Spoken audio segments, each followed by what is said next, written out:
स्वागत है आपका अपने YouTube चैनल सर्वोत्तम ज्ञान में। तो आइए अब हम शुरू करते हैं आज का टेस्ट, जिसकी शुरुआत साहित्य के प्रश्न से होगी। तो सर्वप्रथम सबसे पहला क्वेश्चन है, साहित्य प्रत्येक देश की जनता की चित्तवृत्तियों का प्रतिबिंब होता है। यह कथन किसका है? आपको बताना है साहित्य प्रत्येक देश की जनता की चित्तवृत्तियों का प्रतिबिंब होता है, यह कथन किसका है? हजारी प्रसाद द्विवेदी, रामचंद्र शुक्ल, गुलाब राय या इनमें से कोई नहीं। साहित्य प्रत्येक देश की जनता की चित्तवृत्तियों का प्रतिबिंब होता है। इसी प्रकार के क्वेश्चंस आपके यूपी टीजीटी टेस्ट में आने वाले हैं। अपनी तैयारियां शुरू रखिए। आज से हम डेली प्रतिदिन एक टेस्ट करेंगे, जिस टेस्ट सीरीज़ में आपको उन्हीं टॉपिक से लेकर क्वेश्चंस होंगे जो कि आपके यूपी टीजीटी में आने वाले हैं। कुछ पंक्तियां होंगी, कुछ व्याकरण से संबंधित और कुछ साहित्य से, गद्य और काव्य के क्वेश्चंस हम यहाँ रखेंगे। तो बताइए, साहित्य प्रत्येक देश की जनता की चित्तवृत्तियों का प्रतिबिंब होता है, यह कथन रामचंद्र शुक्ल जी का है। किसका है? रामचंद्र शुक्ल जी का। नेक्स्ट क्वेश्चन, रामचंद्र शुक्ल ने वीर गाथा काल इसीलिए नाम दिया क्योंकि। रामचंद्र शुक्ल ने वीर गाथा काल इसीलिए नाम दिया क्योंकि इस काल के सभी वीर कवि वीर थे। इसमें वीर राजाओं का वर्णन है। इस काल में वीरता वर्णन की प्रवृत्ति प्रधान थी और वीर रस का वर्णन हुआ है। तो बताइए, क्या कारण था कि रामचंद्र शुक्ल जी ने इस काल को वीर गाथा काल नाम दिया?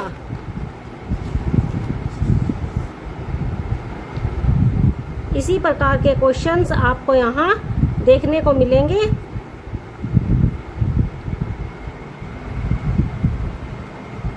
क्योंकि आपको देखिए हर जगह यहाँ वीर को दिखाया गया है, तो क्वेश्चंस काफ़ी कंफ्यूजिंग हो जाता है। किस काल को उन्होंने वीर गाथा काल का नाम दिया? आदिकाल को।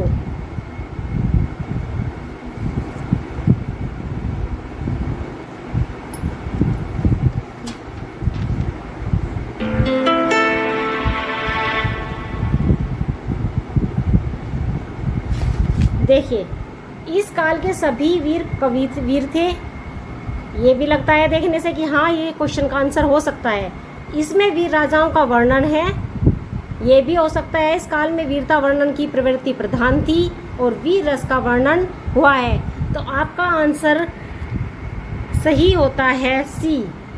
इस काल में वीरता वर्णन की प्रवृत्ति प्रधान थी। वीरता वर्णन यानी कि वीर रस भी इसमें प्रयोग हुआ है, वीर राजाओं का भी वर्णन हुआ है और ये कवि भी वीर थे। तो सभी का समावेश एक वाक्य के अनुसार किया गया है।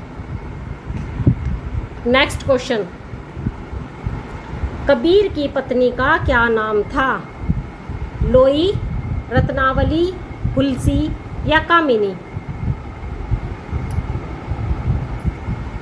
लोई, रत्नावली, हुलसी, कामिनी। कबीर की पत्नी का नाम, चलिए, कबीर की पत्नी का नाम लोई था। हुलसी तुलसीदास जी की माता का नाम था। नेक्स्ट क्वेश्चन, आदिकाल में डिंगल काव्य शैली का प्रयोग किस वर्णन में हुआ है?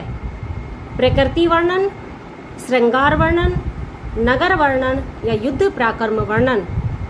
डिंगल और पिंगल दो काव्य शैलियाँ हैं जो कि दो भाषाओं का समावेश किया गया है, राजस्थानी। इसमें इस भाषा के बारे में आप मेरे दूसरे वीडियो को देख सकते हैं, जिसमें भाषा का विस्तृत वर्णन किया गया है। तो अभी बताइए, आदिकाल में डिंगल काव्य शैली का प्रयोग किस वर्णन में हुआ है? यहाँ आपको इस सीरीज़ में मिक्स क्वेश्चन देखने को मिलेंगे जो आपके साहित्य से रिलेटेड क्वेश्चंस हैं। क्वेश्चन नंबर 4, आदिकाल में डिंगल काव्य शैली का प्रयोग किस वर्णन में हुआ है? प्रकृति वर्णन, श्रृंगार वर्णन, नगर वर्णन या युद्ध पराक्रम वर्णन? तो आपका आंसर जाता है युद्ध पराक्रम वर्णन। आदिकाल में डिंगल काव्य शैली का प्रयोग हुआ है युद्ध पराक्रम वर्णन करने के लिए। युद्ध, जहाँ युद्ध का वर्णन किया जाता था, किसी की वीरता का वर्णन होता था, वहाँ इस काव्य शैली को अपनाया गया है। नेक्स्ट क्वेश्चन,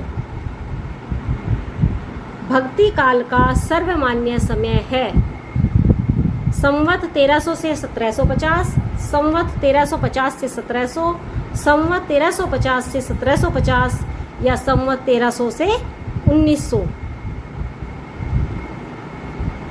भक्ति काल का सर्वमान्य समय, सर्वमान्य जो सभी के द्वारा माना गया है, वो समय काल सीमा कौन सी रही है? संवत 1300 1750, 1350 से 1700, 1350 से 1750 या 1300 से 1900। तो आपका आंसर जाता है बी, संवत 1350 से 1700। नेक्स्ट, सूफी काव्य में कौन सी विशेषता नहीं है? प्रेम की प्रधानता, रहस्यवादी भावना, इस्लाम धर्म का प्रचार या इनमें से कोई नहीं। तो सूफी काव्य में कौन सी विशेषता नहीं है? यहाँ क्या पूछा गया है? कौन सी विशेषता है, ये नहीं बल्कि कौन सी विशेषता नहीं है। प्रेम की प्रधानता, क्या सूफी काव्य में प्रेम की प्रधानता नहीं है? रहस्यवादी भावना का प्रयोग नहीं किया गया है? क्या इस्लाम धर्म का प्रचार नहीं हुआ है? या इनमें से कोई नहीं। तो इसका आंसर है आपका सी, इसमें इस्लाम धर्म के प्रचार को नहीं किया गया है। तो आपका आंसर जाता है सी। नेक्स्ट क्वेश्चन, निम्नलिखित में से कठिन काव्य का प्रेत कहा जाता है? भूषण, पद्माकर, चंद्रबरदाई या केशवदास? भूषण, पद्माकर, चंद्रबरदाई या केशवदास? किसे कठिन काव्य का प्रेत कहा जाता है? Answer D, Keshavdas. तो केशवदास को कठिन काव्य का प्रेत कहा जाता है, क्योंकि जो उनका काव्य है उसमें एक दुरूहता देखने को मिलती है, इसलिए उन्हें कठिन काव्य का प्रेत कहा गया। नेक्स्ट क्वेश्चन, बिहारी किस राजा के आश्रित कवि थे? महाराजा जयसिंह, छत्रपति शिवाजी, महाराजा मानसिंह या महाराजा छत्रसाल? तो बिहारी किस राजा के आश्रित कवि थे? आश्रित मतलब उनके राजदरबारी, उनके आश्रय पर जीवन जीने वाले। कौन से राजा के कवि थे? क्वेश्चन नंबर 8 का आंसर महाराजा जयसिंह।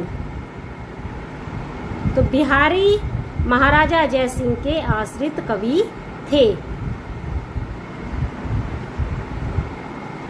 नेक्स्ट क्वेश्चन, भारतेंदु युग को किस अन्य नाम से जाना जाता है? इसी प्रकार के क्वेश्चंस आपको अपनी टेस्ट सीरीज में देखने को मिलेंगे। इनकी प्रैक्टिस अभी से शुरू करेंगे तो आप कवर कर पाएंगे। यहाँ आपको मिक्स क्वेश्चन देखने को मिलेंगे, जो आपके काव्य से, आपके गद्य से, आपके साहित्य से, आपकी भाषा से, आपके कहानी, अलंकार, आपकी जो उपन्यास हैं, रिपोर्टाज, सभी प्रकार के क्वेश्चंस मिश्रित में आप देखने के मिलेंगे। इसके बाद हम पंक्तियाँ लेंगे, रचनाएं लेंगे और सभी तरीके से आपकी तैयारी पूर्ण रूप से कराई जाएगी। तो बताइए, भारतेंदु युग को किस अन्य नाम से जाना जाता है? ट्रिक के साथ भी आपको याद कराया जाएगा।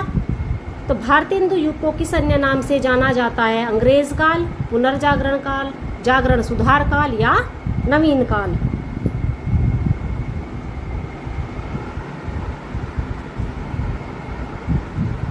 पुनर्जागरण काल।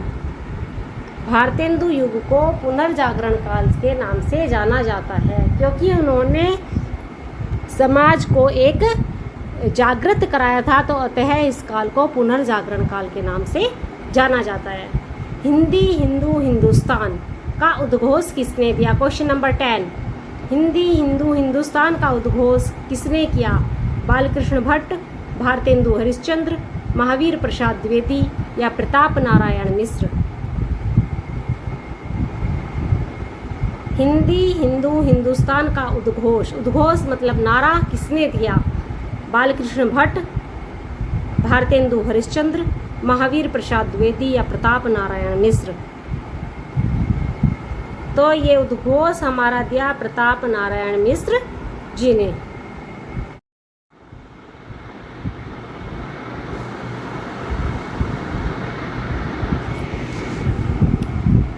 नेक्स्ट क्वेश्चन,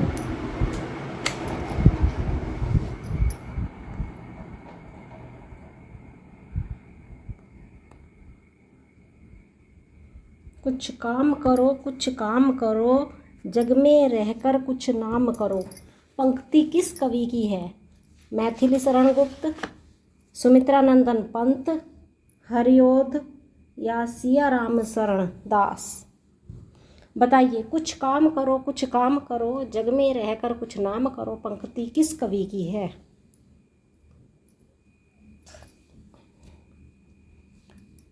तो इसका आंसर है, ये पंक्ति है मैथिली शरण गुप्त जी की।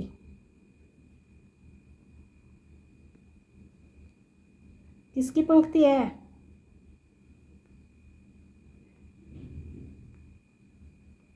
मैथिली शरण गुप्त।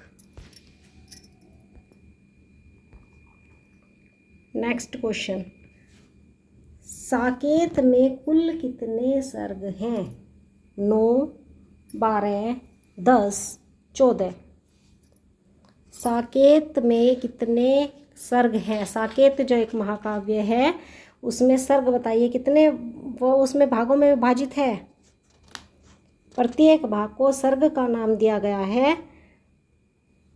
तो साकेत है 12 भागों में विभाजित। कितने भागों में विभाजित? 12 भागों में विभाजित है। नेक्स्ट क्वेश्चन, छायावाद की समय सीमा क्या है? छायावाद की समय सीमा क्या है?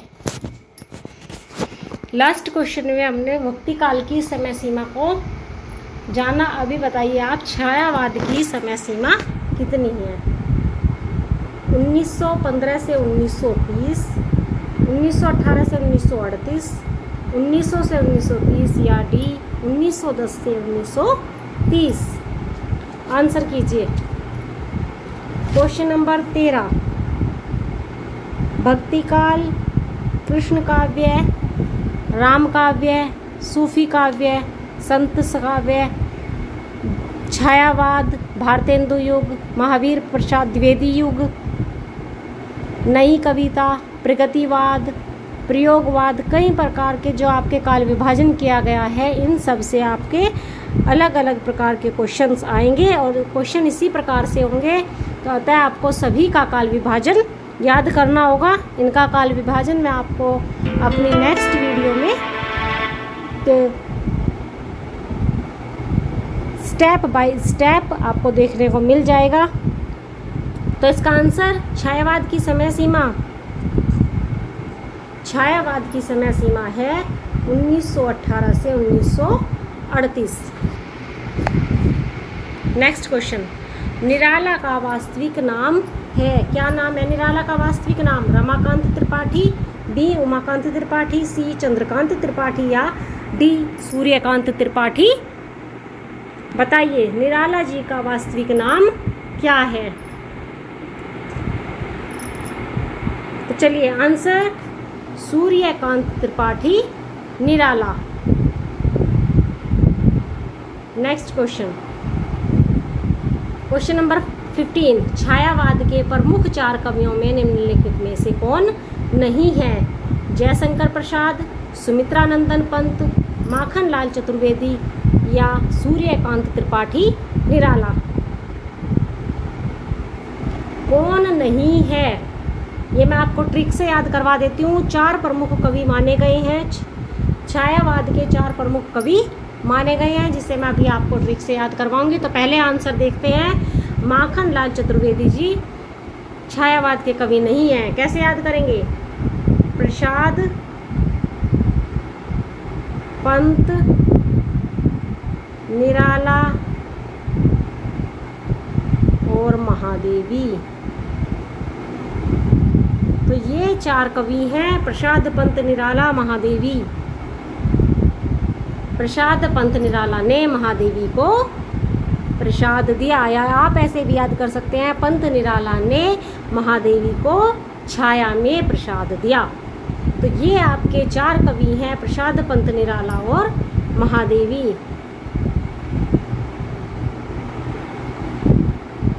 ये छायावाद के 4 स्तंभ भी कहा गया है। नेक्स्ट क्वेश्चन, दुख मेरे निकट जीवन का ऐसा काव्य है जो सारे संसार को एक सूत्र में बांधे रखने की क्षमता रखता है। इस कथन के लेखक कौन है? इस कथन के लेखक बताइए कौन है? ए महादेवी वर्मा, बी अज्ञे हीरानंद वात्स्यायन अज्ञे, इनका पूरा नाम हीरानंद वात्स्यायन अज्ञे, सी जयशंकर प्रसाद या डी सूर्यकांत त्रिपाठी निराला। तो बताइए 16, दुख मेरे निकट जीवन का ऐसा काव्य है जो सारे संसार को एक सूत्र में बांधे रखने की क्षमता रखता है। इस कथन को किसने लिखा है? तो आपका आंसर जाता है ए महादेवी वर्मा।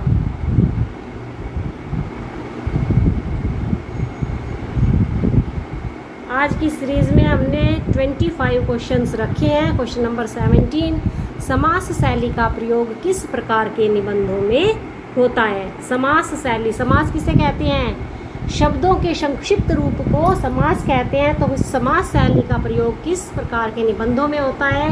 ए वर्णनात्मक, बी विचारात्मक, सी ललित निबंध या डी भावात्मक निबंध। तो बताइए इसका आंसर। क्वेश्चन नंबर 17 आंसर जाता है आपका विचारात्मक निबंधों में।